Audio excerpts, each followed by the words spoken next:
Assalamualaikum warahmatullahi wabarakatuh. Selamat malam Waalaikumsalam. pemirsa NU TV. Berjumpa lagi dengan saya Haris Saputra di acara Pojok Nahdien. Di edisi kali ini, edisi Ramadan, kita kedatangan tamu spesial yang sudah berkali-kali ke sini. Siapa lagi kalau bukan Mas Tanjung Walida Tanjung Viles. tanpa Ki kalau tidak masih. Iya, nama pena itu Vileski. Gimana Mas Viles? Sehat, Seminggu Ramadan Mas ini? Haris. Seminggu ini ya Ramadan itu bedanya lebih rame kalau malam. Kalau rasa laparnya itu sehari-hari saya termasuk yang tahan lapar sih ya. Jadi sampai lupa makan gitu. Sering lah. Seminggu kali ini menu berbuka favoritnya apa sudah dirasakan terfavorit? Kalau favorit semua jadi terasa favorit ketika lapar, Mas Haris. Gitu. Jadi memang itu kuncinya sebenarnya untuk menikmati makanan apapun jadi enak ketika kita lapar. Sebaliknya senikmat apapun makanan kalau kita kenyang ya nggak ada enaknya gitu. Beda ya kalau bahasa sastrawan itu begitu. Kalau orang-orang umum bisa jawab ya top sellernya nah itu cola ataupun kurma gitu. Iya ya. Ya memang seperti itu Mas Haris kan ya kan. Iya. Jadi penuh filosofis gitu ya. Kalau kita belanja takjil itu rasanya dunia bisa kita makan gitu. Tapi begitu tiba waktunya azan maghrib, kita minum seteguk, makan apalah yang manis katanya, mungkin kurma atau apa, camilan apa gitu, langsung kenyang sebenarnya. Jadi keputusan-keputusan kita selama ini menjadi manusia itu didominasi keputusan emosional, sehingga tertutup itu yang namanya intelektual kita. Sehingga dalam buku emosional intelijen itu kecerdasan emosi itu ya saya setuju dikatakan 99% sikap kita, keputusan langkah kita itu didominasi keputusan emosional.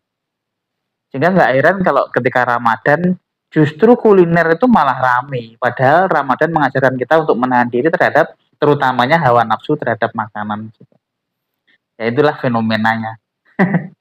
Lucu tapi ya realitanya begitu. Oke. Ya, ini masih teringat ya. Masih Mas Vilas memulai Ramadan dengan perdebatan Ramadan pakai DH atau D saja. Boleh. Ya, kenapa dengan itu Mas Haris? Ya udah, saya teringat story malam pertama Ramadan Iya. Ada anaknya gitu kan dia posting. Itu perdebatan lama termasuk ketika anak saya lahir di bulan Ramadan. Saya ingin mengabadikan momentum kelahirannya dia, Wika Tanjung Ramadan. Wika itu penemu cendekiawan, profesor dalam bahasa Maori. Saya temukan kata itu ya iseng-iseng lah cari. Yang kedua Tanjung itu dari saya. Kalau Ramadan ya itu bulan kelahirannya dia. Pakai DH atau tanpa H atau Ramadan aja gitu. Kalau secara bahasa saat ini yang berlaku KBBI itu memang tanpa DH, tanpa H. Tapi secara kelaziman umumnya gitu Ramadan pakai H, DH.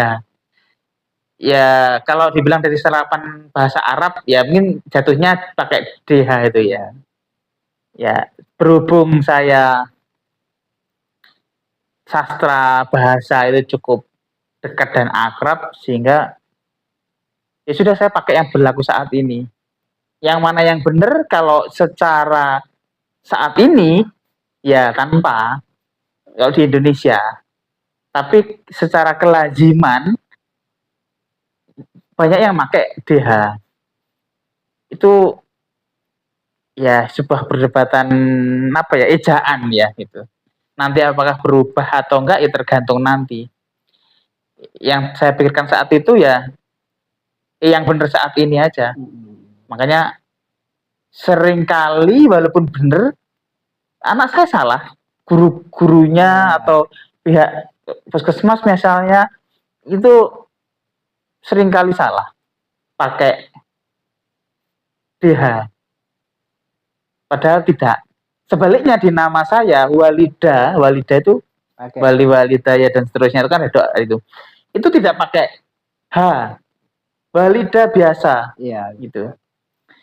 Sehingga mungkin kalau bikin nama apa ikut lazim atau gimana nggak tahu lah. Ya, jadi sekarang sekarang sudah pakai adang A-nya 2 atau E-nya yang Oh 2 iya, gitu. anak-anak sekarang makin rumit Iya. namanya kayak Sanum, A-nya 2 apa-apa gitu. termasuk ini loh. Quinza apa. Ini apa yang unik itu? Aduh lupa saya.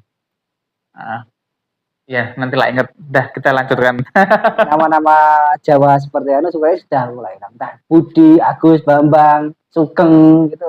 Sudah mulai punah. Nanti nggak ada ini Mas ya. Reuni nama-nama Bambang gitu ya. Iya. Pernah reuni nama Haris? Iya. Nama-nama umum sudah perlahan surut ya. Jadi nama-nama kebarat-baratan. Ya, mungkin karena referensinya anak-anak sekarang, apa Gen Z yang golongan saya, Gen milenial anak golongan saya itu udah referensinya pakai nama-nama bahasa Turki ataupun bahasa Barat gitu ya. Iya. Ya Mas Bilas mungkin ini nanti sedikit banyak membahas tentang Ramadan dan juga apa boleh nanti sedikit bahas tentang kepribadian jenengan. Kepribadian. Ya oke. Ya, ini mungkin sedikit emosional Mas Bilas ya. Nanti kalau jenengan nggak mau ditanyakan nggak apa-apa. Ini kan beberapa waktu lalu kan jenengan kehilangan seorang bapak. Ini bagaimana menjalani Ramadan pertama tanpa seorang ayah? Saya tidak pernah membayangkan Ramadan tanpa ayah. Malah yang saya bayangkan dan dimuat koran itu tanpa ibu. Saya tulis jadi cerpen dan dimuat. Karena waktu itu ya saya nggak akan gimana ya rasanya kalau Ramadan tanpa ibu gitu ya, membayangkan. Dan akhirnya lebaran gitu tanpa ibu. Tapi yang saya alami justru tanpa ayah terlebih dahulu gitu. Ya semoga ibu saya umurnya panjang. Gitu. Sehingga tentu sangat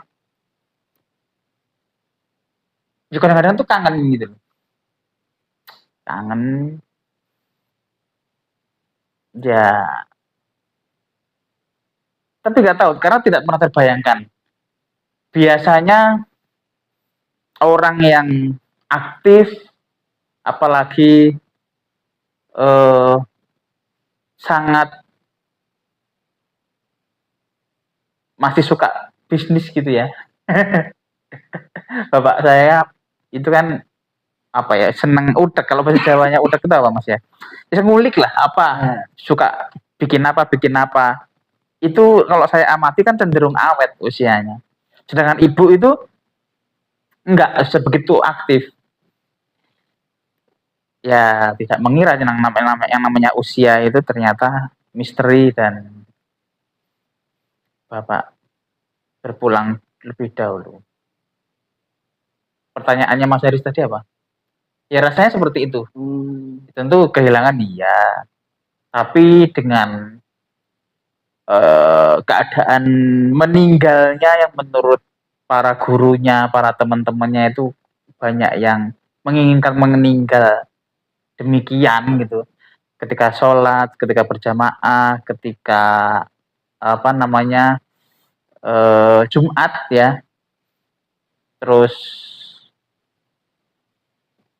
ya seperti itulah apa ya. Waktu habis puasa waktu itu Bapak puasa apa? Senin Kamis itu malam Jumat. Apa namanya? Puasa Rajab. Iya. Itu habis buka puasa itu malam Jumat. Malam Jumat. Begitu. Ya intinya kita semua itu sebenarnya kan sedang antri. Antri untuk menuju pulang.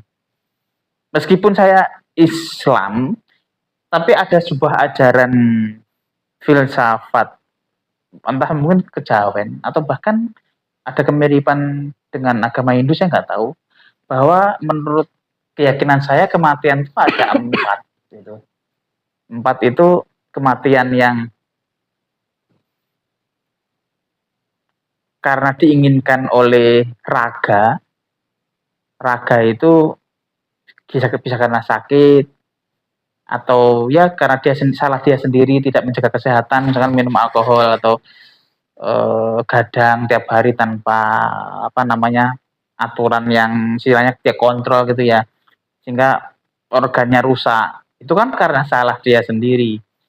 Yang kedua karena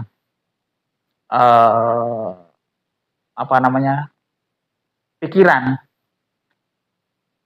Ya banyak orang yang stres, depresi, terus kemudian dia tidak sanggup menahan beban kehidupan, ya akhirnya jadi stroke misalkan, itu kan karena pikiran, atau bahkan sampai bunuh diri itu. Terus kemudian meninggal karena ruh ingin pulang.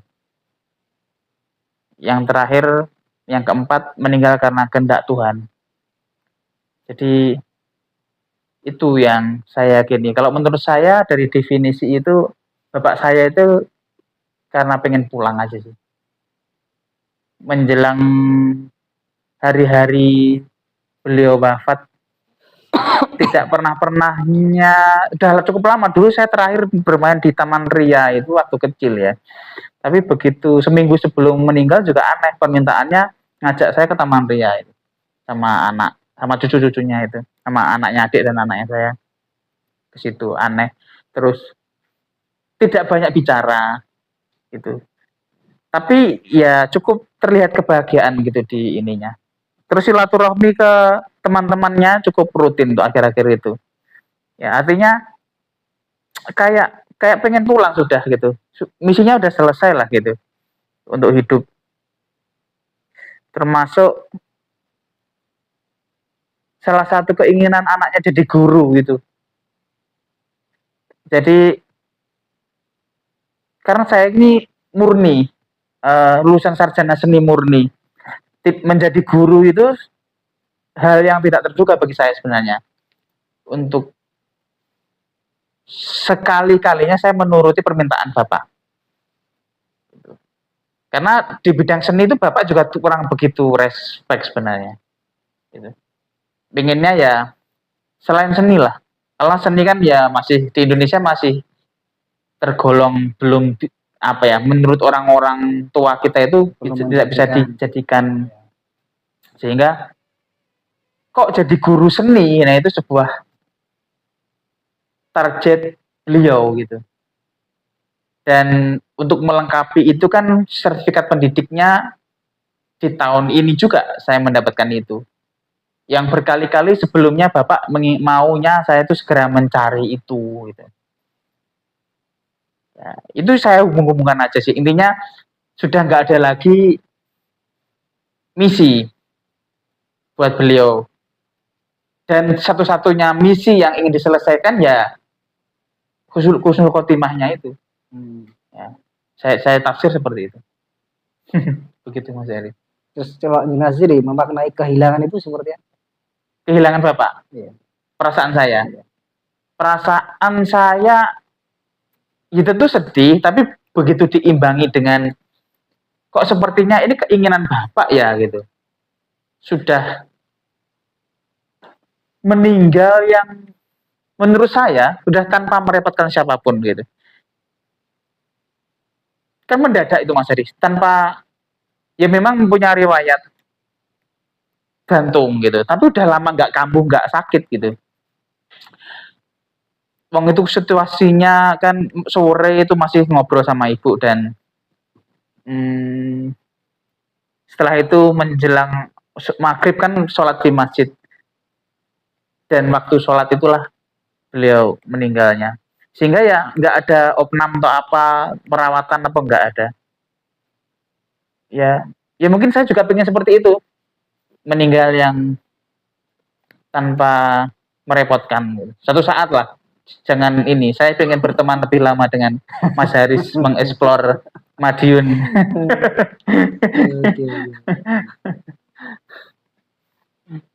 Kayak kembali lagi ke puisi tadi Mas ya. Iya. Dia tertarik dengan itu. Bait pertama itu. Apa Ya, ya? apa yang ditangkap Mas Haris? Kenapa kok? Pengen aku adalah perut bumi yang merasakan kemarau. Padahal puasa-puasa hari ini kan hujan terus ya. Oh iya. Ini puasa tumben ini Mas ya. Banyak Iya, hujan ya. iya. Iya. Ya bayangan saya ya kalau disebut kemarau secara harfiah memang panas gitu ya, tanah yang kering. Tapi di sini aku adalah perut bumi yang merasakan kemarau. Jadi perut bumi itu kan kaitannya puasa itu kan hubungannya sama perut gitu ya. Jadi perut ini menyimpan segala keinginan, segala hasrat, segala nafsu. Kuncinya manusia itu kan di perutnya. Makanya rapat atau keputusan-keputusan yang strategis itu terutama orang Jawa kan suka ada perjamuan gitu ya. Sebelum melakukan keputusan itu diupayakan perut dalam keadaan penuh. Oh, tapi gini Mas ya, kalau saya dulu ngaji itu diajarkan kalau bisa sebelum ngaji itu perut lapar dulu. Sebelum ngaji Berarti sebelum belajar kita harus lapar. lapar. Kalau ngaji kan beda menurut saya beda Mas Haris. Jadi ngaji itu menyerap ilmu. Iya. Beda dengan pengambilan keputusan. Kalau mengambil keputusan itu kalau kenyang minimal akan sungkan pada tuan rumah sehingga akan condong untuk berpihak pada tuan rumah. Apalagi makanan itu kan nggak bisa dibalik nih. Berarti kalau Itu strategi orang Jawa. dikasih makanan gizi gratis itu akhirnya sungkan pada yang beri. Gitu ya. Jadi jangan semena-mena bilang makanan nggak enak, nanti sungkan sama yang memberi. Harusnya gitu, saya dikasih kok mendak-mendak makanannya tidak enak. Gitu. Iya. Itu Ya, di sana, iya, di sana. bukan di Indonesia, Mas Haris. Tapi itu memang filosofinya. Dulu kan Nabi Sulaiman juga gitu. Dijamu dulu. Enggak, maksudnya dia itu pernah pengen membuat makhluk di eranya dia diberi makanan. Ya semacam ada suatu kepala negara sekarang entah di mana itu kan juga memberi makanan gratis kepada Nabi Sulaiman itu juga gitu, semua makhluknya kan Nabi Sulaiman bermakhluk dengan hewan itu kan, tapi ya hanya beberapa hari dia tidak mampu karena yang mampu memberikan jatah makanan kepada makhluknya itu ya Tuhan semuanya. Manusia tidak bisa mengatur urusan apa ya rezekinya makhluk yang lain gitu. Ya. Pangannya ya, nggak bisa ngatur pangannya. Ada ngomong-ngomong soal makanan atau jatah makanan, jatah rezeki itu, saya juga meyakini makhluk itu akan mati ketika semua rezekinya sudah diambil. Iya, mungkin Bapak jenengan juga rezekinya sudah habis ketika sujud itu. Iya. Meskipun mungkin meninggalkan kekayaan, tapi kan rezeki yang untuk untuk beliau. Iya. Itu. Ya itu. Makanya pengingat saya juga, jadi orang jangan serakah. Jangan-jangan ya kita nggak pernah tahu apa rezeki kita misalnya hanya sekian ribu butir beras gitu kan. Ketika kita misalnya korup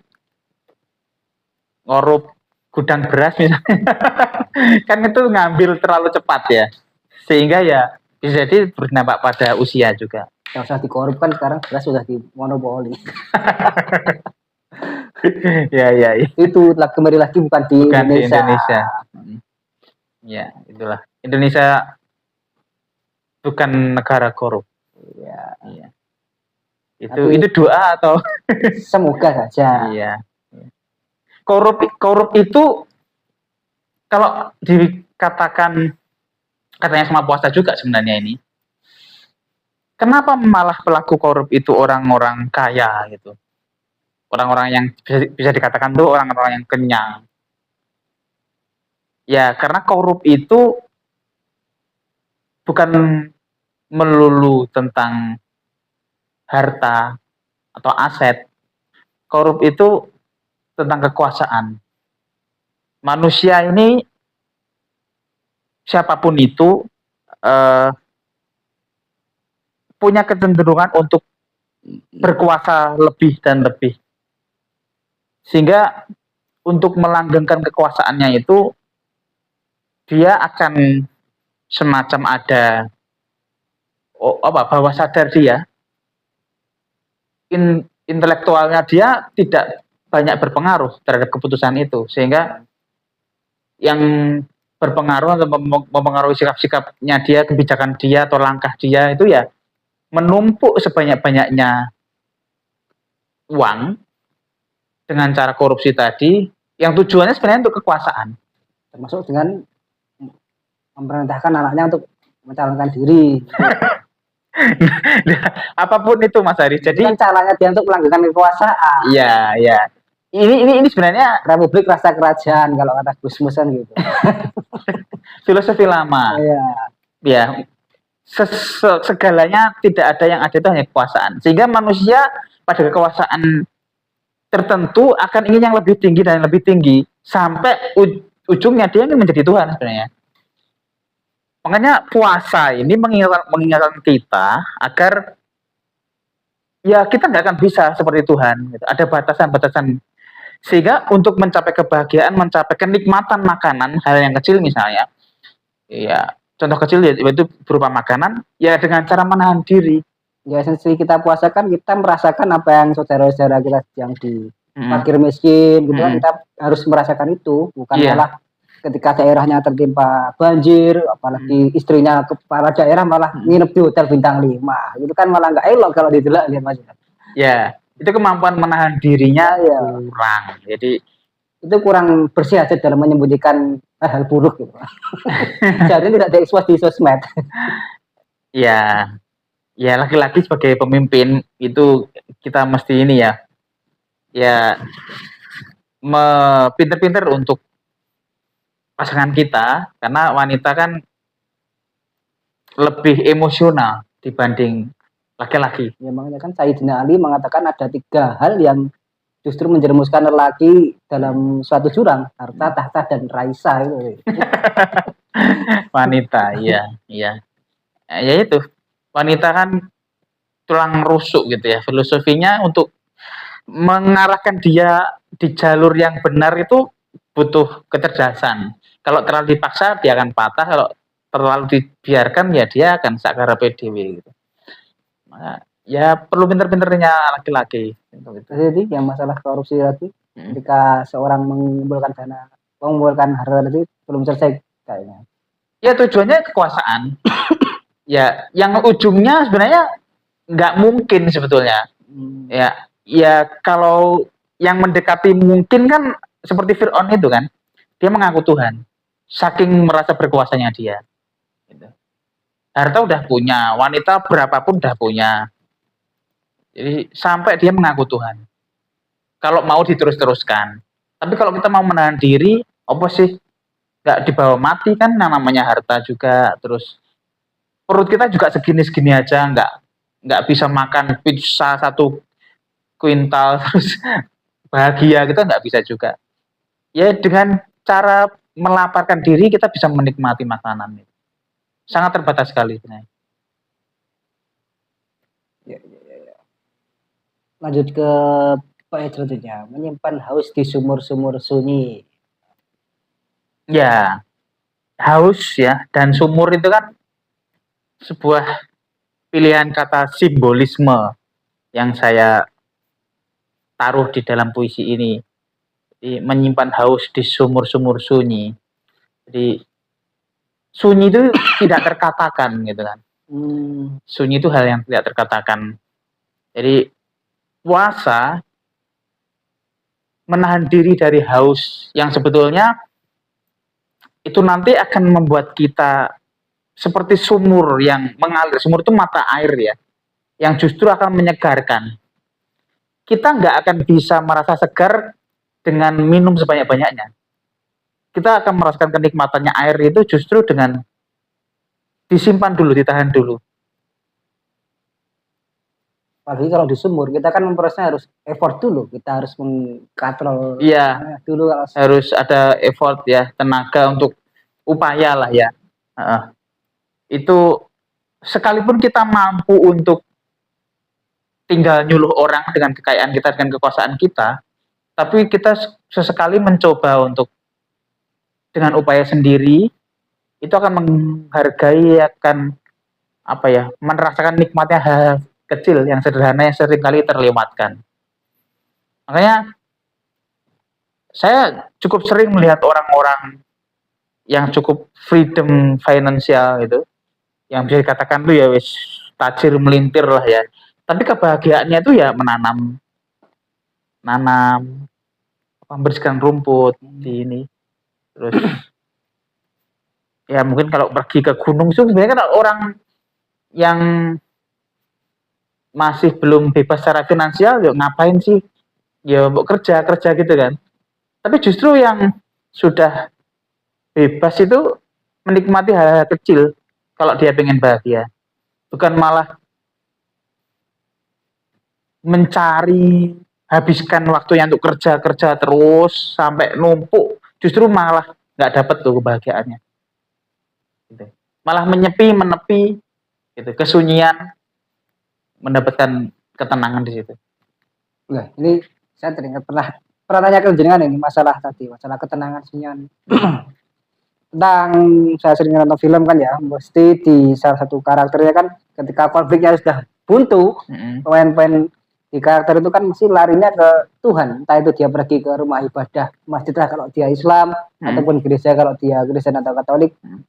Menurut jenengan itu apa ketika main karakternya itu sudah buntu mengatasi konfliknya kok dia larinya ke Tuhan ataupun ke tempat ibadah gitu.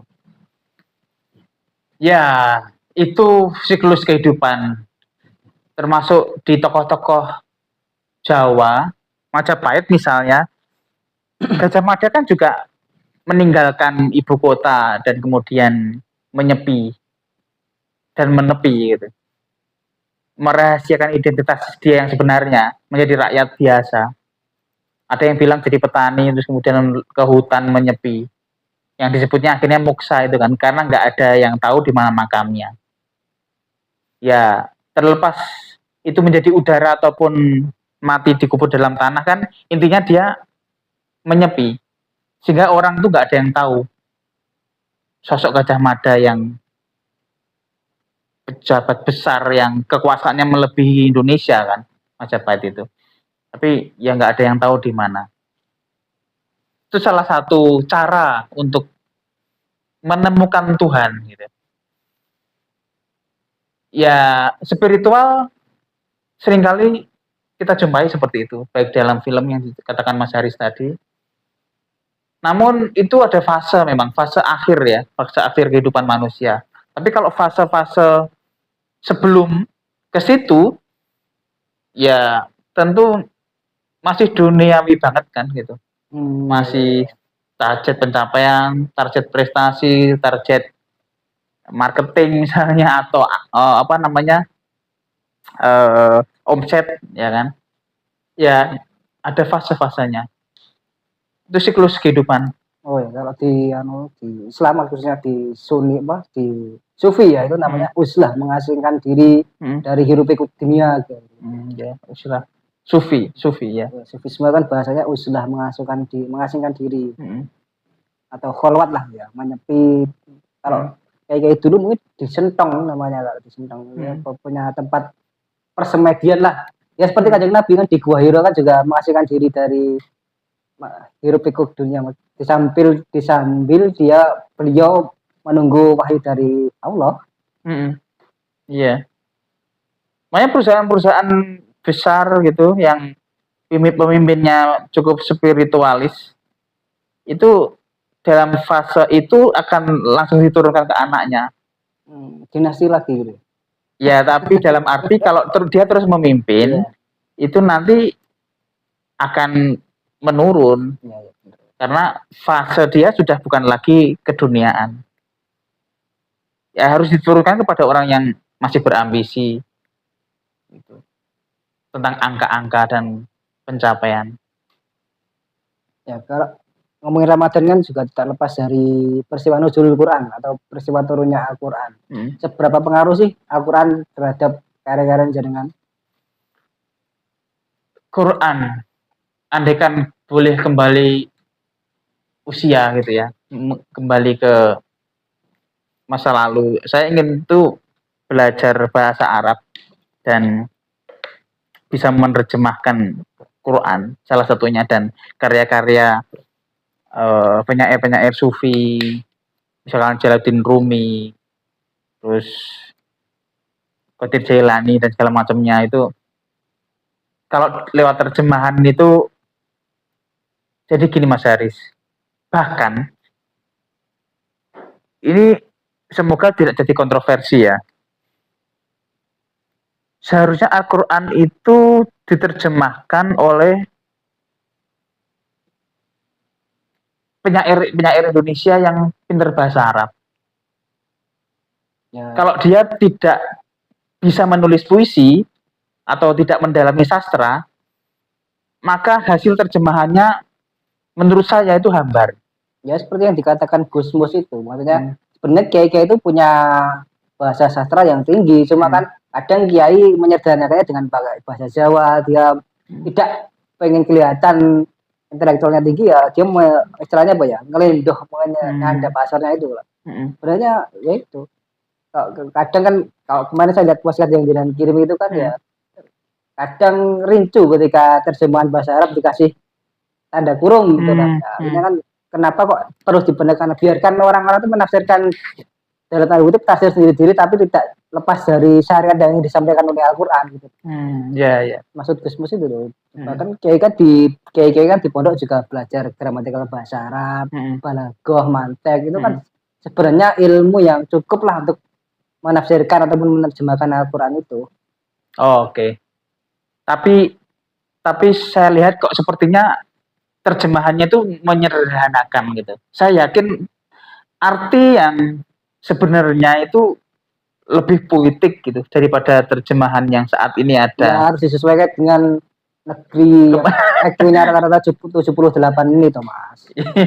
Ya bisa jadi seperti itu mungkin ya. Jadi biar gampang diterima gitu ya. Kalau dibilang seberapa pengaruh dari musikal tuh udah sangat musikal. Jadi menurut saya puisi yang bagus itu sangat musikal. Artinya puisi yang bagus itu enak dibaca. Sekalipun saya nggak tahu artinya, ketika menyimak orang baca Quran itu kelihatan musikalnya, bisa menikmati gitu. Ya, hanya problemnya yang tadi aja, terjemahannya kok menurut saya kok kayak harusnya nggak gini gitu. Harusnya ini puisi yang maha dahsyat gitu loh. Ya itu makanya saya ingin belajar sendiri, andaikan punya waktu gitu, sehingga bisa menerjemahkannya itu benar-benar dari sari asalnya gitu. Karena banyak ketika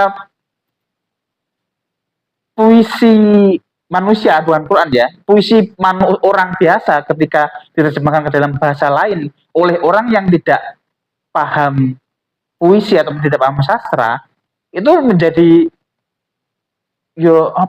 jadi janggal banget gitu, kayak menerjemahkan bahasa puisi itu nggak seperti itu gitu. Tapi jenengan percaya kalau Al-Quran ini bukan buatan manusia gitu? Iya, percaya.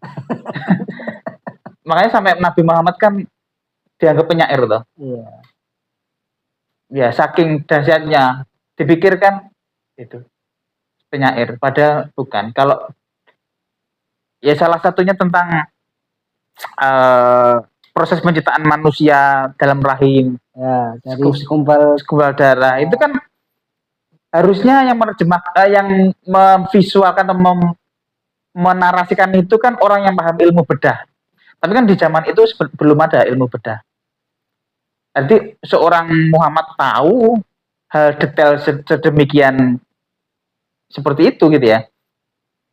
Ya kayaknya nggak mungkin gitu. Harus ada informan yang lebih tinggi daripada kemanusiaan tadi, orang sifat-sifat manusia. Karena teknologi manusia belum sampai situ gitu. Belum lagi yang ngomongin soal Big Bang segala macamnya itu kan, kalau Nabi yang saya tahu dikisahkan toh, eh, alam semesta ini seperti ketika kamu lemparkan cincin di padang pasir gitu. Kenapa kok dinarasikan cincin gitu? Nggak balok, nggak kelereng, nggak apa gitu. Kita sekarang tahu bahwa ketika kita melihat tata surya Ya, dari kejauhan gitu, ya memang seperti cincin. Jadi orbitnya gitu ya. ya orbitnya itu. Jadi kalau kita melihat, jadi orang yang bisa menganalogikan cincin itu hanya orang yang pernah pergi jauh melihat bumi dan tata surya dalam apa ya, perspektif yang sangat jauh. Kalau kalau belum, ya nggak mungkin dia menganalogikan itu sebagai cincin di padang pasir yang luas. Anggaplah padang pasirnya itu bintang-bintang yang sangat luas tadi. Ya bisa jadi ketika beliau Isra Mi'raj itu, jadi melihat bumi dari kejauhan, sehingga analoginya cincin, bukan yang lain-lain. Ya. Kalau ngomongin Al-Quran, Mas, ada nggak ayat favorit jenengan? Ya mungkin yang setiap Akhirnya dia ngomong kayak membaca atau gini, harusnya selalu ngundang Ustadz ya. aja kan kadang orang itu apa ya, dia muncul ada getaran lah ketika dia membaca surat ini ataupun dia mengetahui artinya makna ini gitu. Aku Al-Ikhlas sih. Karena Al-Ikhlas itu menurut saya puisi yang dibuat Tuhan gitu paling Ya, itu kan dahsyat. juga menjelaskan sifat ketauhidan Tuhan kan. Ya, itu kuncinya di situ. Jadi saya sering bikin puisi itu meniru gaya Al-Ikhlas. Misalnya saya ingin menulis puisi cinta yang tidak ada kata cinta di dalamnya. Oh, iya. Al-Ikhlas kan Surat surat yang tidak ada kata ikhlas di dalamnya situ. Tapi ngomongin tentang ikhlas ketauhidan yang tertinggi. Gitu. Ya, begitu. Itu puisi yang bagus seperti itu. Ngomongin cinta ya jangan ada nyebutin cinta di dalamnya. Ngomongin tentang ibu, kalau bisa di dalamnya itu nggak ada kata ibu. Tapi oh, ini tentang ibu nih puisinya gitu. Saya suka kayak gitu.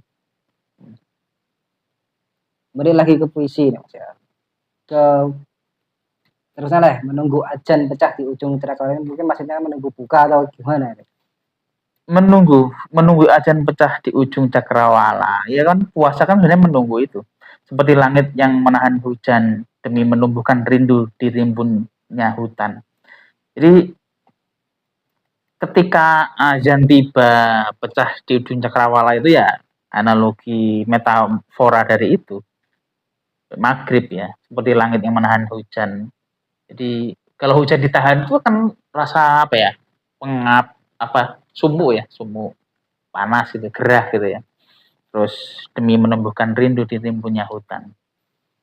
Nanti pun kalau hujan ya seperti hutan yang akhirnya Tumbuh hijau gitu. iya, dapat hujan. Hutan dan hujan itu kan nggak bisa terpisahkan toh. Kalau kita dimanapun itu ya, maupun di sarangan mau kemarau mau apa pasti embun, tahu-tahu ada gerimis gitu.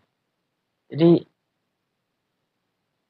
begitu buka datang, waktunya berbuka puasa, semua dendam terhadap rasa lapar dan haus itu tiba-tiba ya hilang begitu aja, kayak alah mayar gitu ya. Kayak oh ngene tok tiba ya. Tidak semenderita. Makanya puasa itu akan terasa menyakitkan kalau kita itu mengingat-ingat waktu kapan berbuka. Salah satunya yang selalu diingat-ingat sama istri saya itu. Dulu dia sering kali menggerutu atau mengeluh gitu ya. Kok ngene sebelum menikah waktu dia pelajar, waktu dia kuliah gitu. Begitu ketemu saya ya jangan dipikirkan, rasa lapar itu kan hanya sinyal aja sebenarnya. Sinyal dari otak kita untuk memberi kabar kepada perut waktunya makan. Tapi kalau kita alihkan ke kegiatan yang lain, ya itu nggak kerasa sebenarnya. Tahu-tahu maghrib, ya sudah biasa aja. Semakin kita pikirkan, semakin menderita kita. Oke Mas Flash, Tadi kan juga ngomongin banyak tentang wanita. Mungkin di era sekarang itu wanita yang kelihatannya apa ya, cukup berpengaruh itu seperti apa, Mas? Menurut jenengan? Cukup berpengaruh. Ya mungkin ya harus diperhitungkan wanita yang seperti apa gitu loh. Ya wanita yang cantik ya. Wes kalau jangan dulu lah memilih istri jenengan itu berdasarkan apa gitu lah. Oh gitu. Ya, kalau saya pilih istri itu ya ini aja lah, seberapa ukuran kita gitu. Sehingga tidak terlalu jauh gapnya. Ya kalau saya sarjana ya cari yang sederhana gitu biar nyambung, diajak diskusi. Kalau saya cukup ganteng ya cari yang ya kalau apalagi kalau sangat ganteng kalau bisa ya cari yang ya cukup cantik gitu. Jadi kalau bisa ya walaupun itu logika sebenarnya. Jadi kalau nggak salah Nabi juga mengajarkan itu, Nabi Muhammad cari yang kriteria yang cantik karena cantiknya, karena kayanya, iya tapi yang ini kasarnya, Mas, yang terakhir karena agamanya gitu. yang sepantaran lah, maksudnya apa? Selevel. Kafah, sekufu. Ya, sekufu itu. Dari keluarga yang bagaimana dia dan kita itu.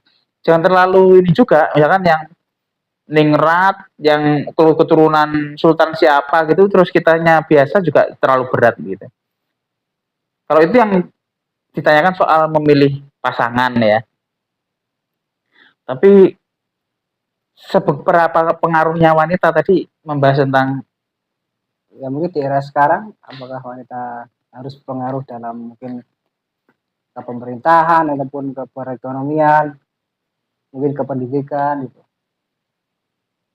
ya sekarang sudah cukup terbuka ya terkait emansipasi. Ruang untuk wanita menjadi pemimpin cukup besar peluangnya. Hanya saja memang kalau kita ngomong wanita itu ngomong kecantikan gitu. Kalau kita sekalipun ini ya, wanita tidak hanya laki-laki, wanita pun tertarik pada wanita yang cantik gitu. Ya, produk-produk brand itu kalau modelnya cukup cantik akan sangat menginspirasi untuk mempengaruhi wanita-wanita saat ini. Makanya kalau jualan kepada wanita itu kita jual produk yang terkait kecantikan pasti dibeli. Yang cantik, yang nggak cantik pun bisa jadi, Mas. Tapi untuk before ya berat diganti. Iya bisa itu pasti dibeli terkait kecantikan. Kalau kita mau jualan kepada laki-laki ya terkait ambisi nafsunya itu. Kalau mau jualan kepada orang tua ya kita jualan produk yang terkait kesehatan. Kita mau jualan kepada orang kaya kita jualan keamanan, asuransi. ya asuransi segala macam yang terkait protek. Ya itu tadi hari tuanya dia itu karena dia punya uang untuk mengcover itu. Kalau kita mau jualan produk ke orang miskin ya jual harapan. Harapan janji-janji. Ya, ini mungkin terkait dengan wanita, Mas. Ini kan akhir-akhirnya saya lagi sering nonton K-drama ini. Yang Cina itu, drama Cina. K-drama Korea dong. Oh, Korea ya. Ini kan di sana tuh ada 2 series yang saya tonton itu dia menonjolkan sifat seorang perempuan yang istilahnya sebagai tokoh utama untuk perjuangan entah itu melawan pemimpin yang rusuh ataupun yang gimana. Sedangkan kalau di Indonesia di negara Konoha ini perempuan itu masih ada di layar kedua gitu Mas. Dalam main karakter entah itu dia sebagai korban perselingkuhan ataupun dia sebagai pelakor. Mungkin nanti kalau melihat dari kacamata seorang seniman ataupun sastrawan gimana Mas? Mungkin melihat di negeri lain perempuan sudah didudukkan di mungkin sudah di top layar, tapi di negeri kita ini masih ada di second layer, dia masih ditempatkan sebagai pelakor ataupun korban perselingkuhan itu. Memang nilai drama-drama itu loh. Apa memang pasarannya memang begitu gitu ya? Produk yang laku di negeri itu. Berarti wanita dieksplor sebagai yang kedua. Ketemu di sini aja lah. Di Indonesia juga ya. Ya, kalau di sana kan di Korea bisa bilangan itu tuh dia menempatkan perempuan itu sebagai top layer, entah itu dia sebagai pemeran utama untuk kan perannya sebagai pemeran sebagai jurnalis, dia membongkar pemimpin redaksinya yang ternyata bermain di belakang dalam satu kasus ya. Itu maksudnya dalam satu sisi kenapa di negeri kita itu masih menempatkan perempuan sebagai second layer, hanya sebatas korban perselingkuhan ataupun sebagai pelakor gitu. Itu karena budaya kita yang sudah terlalu lama mendarah daging kan. 3M itu kan, wanita itu ya tempatnya ya macak, manak sama masak itu kan. Jadi sehingga jadi objek penderita sebuah peristiwa gitu, yang selalu disalahkan. Ya itu dampak dari itu yang saat ini masih juga berlaku. Wanita itu ya wis pokoknya manut bojo gitu. Istilahnya surga nunut neraka katut kayak gitu. Masih sangat diyakini kayak gitu. Sehingga ya untuk membuat produk termasuk film ini sebenarnya untuk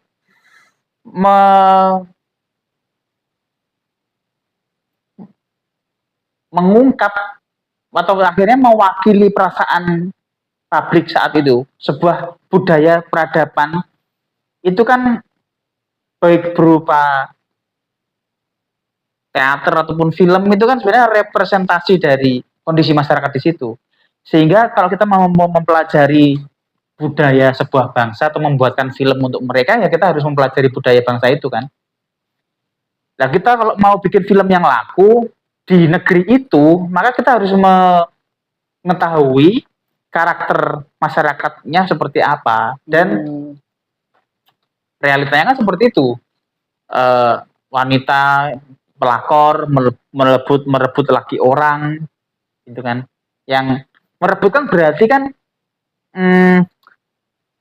objek yang tidak mampu mandiri, sehingga dia harus merebut laki-laki orang lain gitu kan.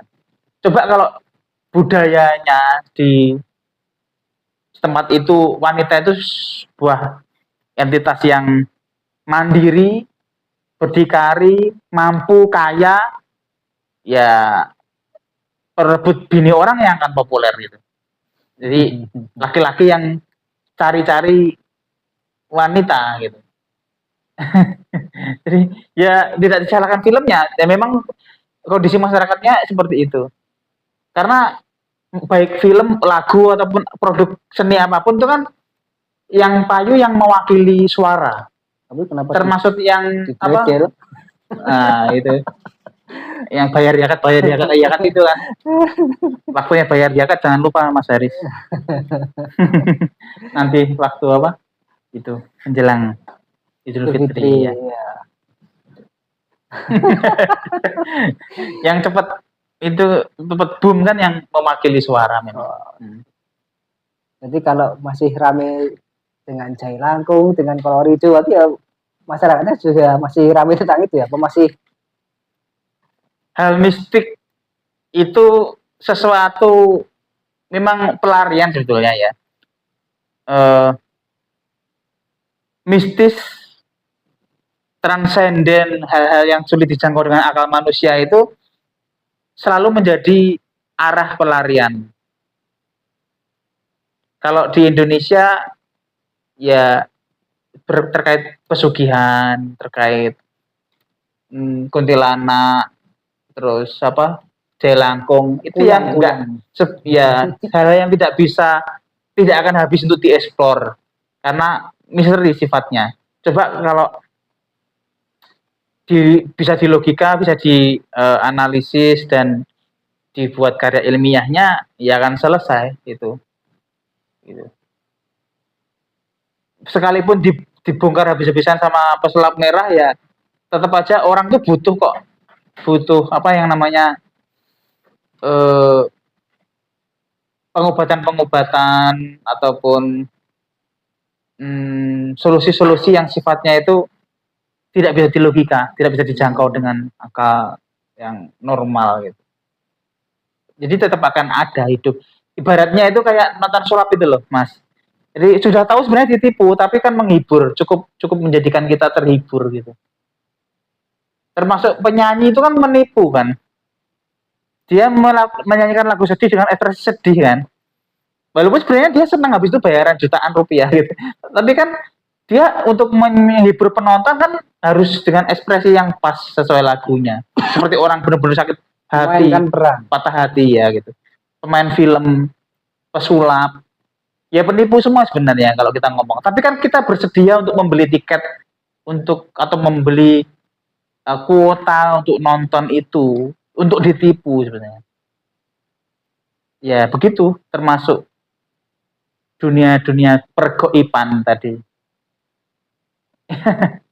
Ya, kalau ngomongin penyanyi kan kemarin juga sempat ramai masalah penyanyi yang katanya tidak mau minta izin karena kepada penciptanya. Oh Performing rights ya. Ya antara aturan yang lama dan aturan yang sekarang berlaku gitu ya. Jadi masih ya perlu edukasi sebenarnya ini. Perlu edukasi, perlu aware semua pihak, termasuk pihak penyelenggara event, pencipta lagu, penyanyi yang bawakan. Pada dasarnya filosofi dari royalti itu kan bisa kita rasakan sebenarnya, walaupun kita nggak tahu undang-undangnya ya. Kalau kita bawakan, oh ini karyanya teman kita nih, ciptaannya, ya paling nggak kita inget lah sama dia untuk bagi-bagi rezeki ya. Sebenarnya kalau kita paham filosofinya akan gampang gitu. Hanya saja ya itu tadi keserakahan ya, terkait puasa ini kan musuh terbesar kita kan keserakahan. Itu kalau honornya besar ya. Tapi kalau acara sosial ya sama-sama tahu lah ya. Pasti yang ini juga seneng dapat pahala juga dari itu. Ya kembali ke hati nurani, kita kan bisa tanpa tahu hukumnya pun kita tetap tahu sih mana yang harus kita bagi dan kita ambil untuk hak kita. Gitu. Jadi kan ngomongin korupsi Mas, baru ingat ini saya ini. Masalah kepenulisan. Dulu kan sempat ramai masalah ghostwriter. Orang mungkin dia memanfaatkan ketenarannya, kefamousannya, akhirnya dia apa ya, istilahnya jual nama aja yang nulis orang lain gitu. Kalau di dunia kesastra gimana Mas? Dia hanya menjual nama tapi yang nulis orang lain atau ghostwriter itu gimana? Cuma apa termasuk korupsi juga atau cheating juga gitu? Kalau cheating itu kan dunia game ya Mas ya. Dan itu boleh ya di dunia game ya. Ya. Kalau di dunia sastra ya itu ranahnya moral sih. Kalau terkait hukum formalnya, seseorang yang dibayar sebagai ghostwriter itu nggak berhak menuntut atau mengaku bahwa itu karyaku. Udah profesionalisme dia sebagai ghostwriter ya ketika karya itu dilepas kepada nama yang order dia dan dibayar, selesai, udah. Tapi secara etik sebagai sastrawan atau penulis, kalau ketahuan bahwa dia melakukan hal seperti itu ya itu hukum sosial sih. Ibaratnya nggak layak disebut penulis, nggak layak disebut sastrawan ataupun penyair kalau penulis puisi gitu ya. Ya begitu aja. Joki. Ya, ibaratnya joki. Ya sama toh. Joki itu kan misalnya joki ujian, dia kan tetap lulus, ya kan? Tetap lulus sih yang bersangkutan tadi. Tapi secara moral, kalau temennya tahu, ya begitu dia apa gitu ya. Secara hukum sosial aja. Apalagi kalau yang tes itu pakai ordal itu juga termasuk cheating ya. Ya mungkin Mas Bilas apa yang mungkin terasa hilang di Ramadan dari sebelum-sebelumnya mungkin dari dulu kecil ada sampai sekarang dewasa mungkin ada satu atau dua hal yang ada mulai langka di Ramadan-Ramadan di era sekarang ini, eranya anak-anak Gen Beta ini. Ya dulu masih sering dengar suara petasan ya dulu ya. Iya. Sekarang udah nggak ada. Itu juga saya suka sih, saya nggak betah juga suara kaget-kaget kayak gitu itu, kayak mercon-mercon gitu. Memang yang seru itu yang membunyikan. Termasuk saya tangan saya tuh pernah kebakar karena mesiunya itu Iya. banyak di rumah, terus kesandung obat nyamuknya itu, bakar tangan kanan saya terutama yang waktu itu penuh ininya mesiunya. Mungkin itu terakhir saya merakit mercon ya. Setelah itu udah kapok kayak, udah ya. Ya keseruan-keseruan itu sih di zaman dulu. Kalau zaman sekarang Ramadan itu cenderung apa ya? Paling nunggu-nunggu dengan puber itu ya. Teman-teman juga sudah jauh semua. Teman-teman yang dulu SMA misalnya. Kalau zaman-zaman baru lulus atau baru jadi apa ya, bekerja atau gitu ya. Jadi kan masih sering tuh ketemuan, reunian. Tapi sekarang usia-usia kelihatan usia jadinya. Jadi semacam sibuk sendiri-sendiri. Sudah sibuk sendiri. Kalau keseruan Ramadan tahun ini apa ya? Keseruannya belum masih seperti biasanya. Ya serunya ya nikmatnya makan ketika waktunya berbuka itu. Mungkin nantilah Mas Haris ada kegiatan saya diajak. Ya kalau Ramadan kan sering kali ya banyak pengajian gitu. Mungkin Mas Pras ada cara saya menyebutkan 3 nama ulama yang terbesit di pikiran Mas Pras, siapa aja ini? Ya yang terkait dengan sastra kalau saya. Ada Gus Mus, ada Cak Nun, Mbah Nun ya sekarang udah sepuh ya. Terus satu lagi sebenarnya banyak sih ya, kiai ataupun gus-gus yang suka sastra, berkarya sastra. Ada Jawabi Imron, ada Abdul Wahid PS, Prof. Banyak. Tapi yang paling kuat itu kalau ngomongin puisi religi, Gus Mus sih. Gus Mus. Kiai Haji Mustafa Fisri. Kapan-kapan lah kita main ke Rembang, Sowan. Boleh. Dulu ada salah satu Gus saya itu yang juga mantunya Gus Mus, namanya Gus Samton ya. Kalau nggak salah saya Gus di Malang, putranya juga putra kiai, pisahan dengan Gus Mus, dapat anaknya Gus Mus. Sekarang kepala Kemenak Kota Malang, Gus Samton itu. Ya setiap hari kan live di Instagram, berarti masih notifnya masih sering kelihatan di sini di HP saya. Temannya Ustadz saya juga kebetulan saya juga pernah ngasih ke beliau. Tapi banyak kan ya adik-adik ini kata ya kan baru dia buka pengajian itu setelah saya meninggalkan Malang maksudnya. Putra mantunya Gus Mus. Ya mungkin itu Mas Pilas obrolan kita pada malam ini. Siap. Maaf tidak sampai selesai ini kita bahas puisinya ini. Oh iya, padahal saya bawa 10 puisi, tapi ya namanya ngobrolin puisi itu nggak ada habisnya Mas. Itu ranah interpretasi, itu batasannya langit imajinasi. Nek langit ini kan kelihatan ya, langit imajinasi itu nggak tahu ujungnya mana. Ya mungkin ada pesan-pesan terakhir atau mungkin pesan-pesan buat teman-teman yang sudah kadung resign ternyata pelantikan CPS-nya diundur ke Oktober. Resign apa? Resign dari pekerjaannya, sedangkan pelantikan CPS-nya kan diundur. Oh itu. Iya sabar. Ya kan, Ramadan juga menuntut kita untuk sabar juga. Iya. Iya. Yang sabar itu satu kata yang cukup abstrak. Abstrak dalam arti mudah dikatakan tapi sulit dijalani. Tapi apapun itu, penderitaan manusia itu kan sebenarnya ketakutan pada masa depan, kesedihan pada masa lalu. Jadi ya pesan buat teman-teman sahabat Nahdien, warga Nahdien ya, warga Nahdien semua, jalani saat ini, berpikir untuk saat ini, nikmati untuk saat ini. Ya kita terlalu panik itu kayak nggak punya Tuhan aja kan kalau kita bilang Tuhan maha mengatur, ya kita harus aplikasikan itu.